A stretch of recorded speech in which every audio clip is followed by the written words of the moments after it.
I was always told that you cannot put a new can on a full shelf without first taking something off the shelf to make room. When I thought about this Lent season, it felt like my shelf was already full. I couldn't really imagine adding anything to my current daily schedule. So I thought, where is there some time in my day when I could make efficient use of my time? And then somehow the Lord brought my shoes to mind. In the morning, I put on my house shoes to take the dogs out.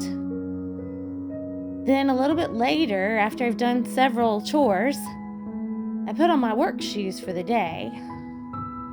When I return home, I put on my tennis shoes to take my dogs out for a walk.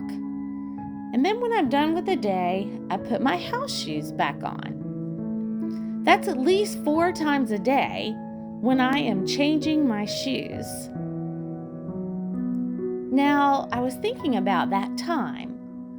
What could I do with that time? How could I be mindful of something every single time I change my shoes throughout the day? Could I make that a practice? So then I started thinking about other people's shoes. And I remembered a quote that has always been one of my favorites from Toni Sorensen. She says this: "Walking a mile in someone else's shoes isn't as much about the walk or about the shoes. It's about being able to think like they think, feel what they feel, and understand why they are who and where they are. Every step is about empathy."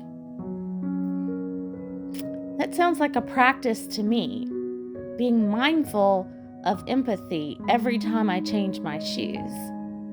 So throughout Lent of this year, I've committed to pause and to pray every time I change my shoes. And I remembered that one of the most vivid scenes that happens during the Lent season comes from Jesus' earthly time when he washes the feet of the disciples. And after he washes their feet and he's talked to them throughout that night, he says to them, "I give you a new commandment, to love one another as I have loved you. So you must love one another." So I decided to pray for God to make me aware of folks who wear very different shoes from mine, and to pray that God would help me to love them as Christ loves me.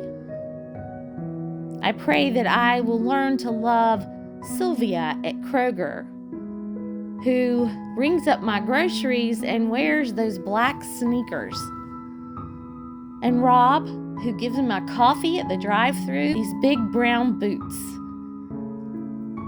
and Bernie, my neighbor.